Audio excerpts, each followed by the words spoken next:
Solid state എന്ന് പറയുമ്പോഴേക്കും നമുക്കറിയാം മാറ്റർ എക്സിസ്റ്റ് ചെയ്യുന്ന ഫോംസ് നമുക്കറിയാം അല്ലേ. ലിക്വിഡ് ഫോമിൽ എക്സിസ്റ്റ് ചെയ്യും, സോളിഡ് ഫോമിൽ എക്സിസ്റ്റ് ചെയ്യും, ഗേഷ്യസ് ഫോമിൽ എക്സിസ്റ്റ് ചെയ്യും. അതിലൊരു ഫോമാണ് എന്ത്, സോളിഡ് സ്റ്റേറ്റ് എന്ന് പറഞ്ഞാൽ. നമ്മൾ ഉപയോഗിക്കുന്ന പല കാര്യങ്ങളും എന്തിലാണ്, സോളിഡ് സ്റ്റേറ്റിലാണ് അല്ലേ. കൂടുതലും ലിക്വിഡ്സിനേക്കാളും ഗ്യാസസിനേക്കാളും നമ്മൾ നമ്മുടെ നിത്യജീവിതത്തിൽ കൂടുതലും ആരെയാണ് ഉപയോഗിക്കുന്നത്, സോളിഡ് സ്റ്റേറ്റിലുള്ള വസ്തുക്കളെയാണ്. ഇപ്പം നമ്മളിരിക്കുന്ന ബെഞ്ച് ആയിക്കോട്ടെ, ഡെസ്ക് ആയിക്കോട്ടെ, നമ്മളെടുക്കുന്ന പേന ആയിക്കോട്ടെ, ഇതെല്ലാം എന്ത് ഫോമിലാണ് എക്സിസ്റ്റ് ചെയ്യുന്നത്, സോളിഡ് ഫോമിലാണ് അല്ലെ, സോളിഡ് സ്റ്റേറ്റിലാണ് എക്സിസ്റ്റ് ചെയ്യുന്നത് അല്ലെ.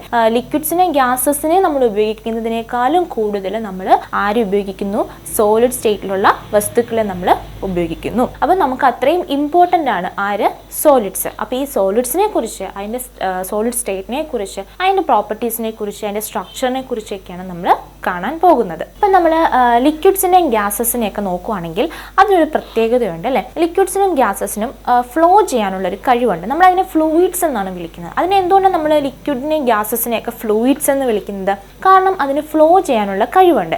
ലിക്വിഡ്സ് ഫ്ലോ ചെയ്യുന്നുണ്ട്, അതുപോലെ തന്നെ ഗ്യാസസ് ഫ്ലോ ചെയ്യും. പക്ഷെ നമുക്ക് സോളിഡിനെ അല്ലെങ്കിൽ സോളിഡ് സ്റ്റേറ്റിലിരിക്കുന്ന ഒരു വസ്തു നമുക്ക് എന്ത് ചെയ്യാം, ഫ്ലോ ചെയ്യാനുള്ള കഴിവുണ്ട് നമുക്ക് പറയാൻ പറ്റുമോ? സോളിഡ്സിന് ഫ്ലോ ചെയ്യാൻ സാധിക്കുന്നുണ്ടോ? അതിലെ പാർട്ടിക്കിൾസിന് അങ്ങ് മൂവ് ചെയ്യാൻ സാധിക്കുന്നുണ്ടോ?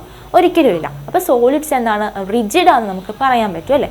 അപ്പോൾ ഈ റിജിഡിറ്റിക്ക് കാരണം എന്താണ്, അതിനകത്തെ പാർട്ടിക്കിൾസിൻ്റെ മൂവ്മെൻറ്റ് റെസ്ട്രിക്റ്റഡ് ആണ്.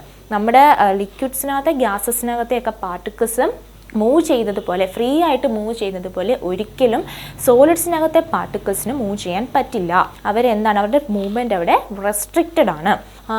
Rigidity in solids is because the constituent particles. ഈ കോൺസ്റ്റുവൻറ്റ് പാർട്ടിക്കിൾസ് എന്ന് പറഞ്ഞാൽ ഇവർ ആറ്റംസ് ആകാം, അല്ലെങ്കിൽ അയോൺസ് ആകാം, അല്ലെങ്കിൽ മോളിക്യൂൾസ് ആകാം. നമ്മൾ കോൺസ്റ്റുവൻറ്റ് പാർട്ടിക്കിൾ എന്ന് ചോദിച്ചാൽ എന്താണെന്ന് വെച്ചാൽ നമ്മുടെ സോളിഡ് നമ്മൾ എടുക്കുന്ന ആ സബ്സ്റ്റൻസ് ഉണ്ടാക്കിയിരിക്കുന്ന ആ സോളിഡ്സിനകത്ത് കാണപ്പെടുന്ന ആ പാർട്ടിക്കിൾസ്, അത് കോൺസ്റ്റിറ്റ്യൂട്ട് ചെയ്തിരിക്കുന്ന പാർട്ടിക്കിൾസ്. ആ പാർട്ടിക്കിൾസ് ആറ്റംസ് ആകാം, അയോൺസ് ആകാം, മോളിക്യൂൾസ് ആകാം. ചിലപ്പോൾ ആറ്റംസ് വെച്ചിട്ടായിരിക്കും ഉണ്ടായിരിക്കുന്നത്, അല്ലെങ്കിൽ NaClൊക്കെ ആണെങ്കിൽ അയോൺസ് വെച്ചിട്ടാണ് ഉണ്ടാക്കിയിരിക്കുന്നത് അല്ലേ.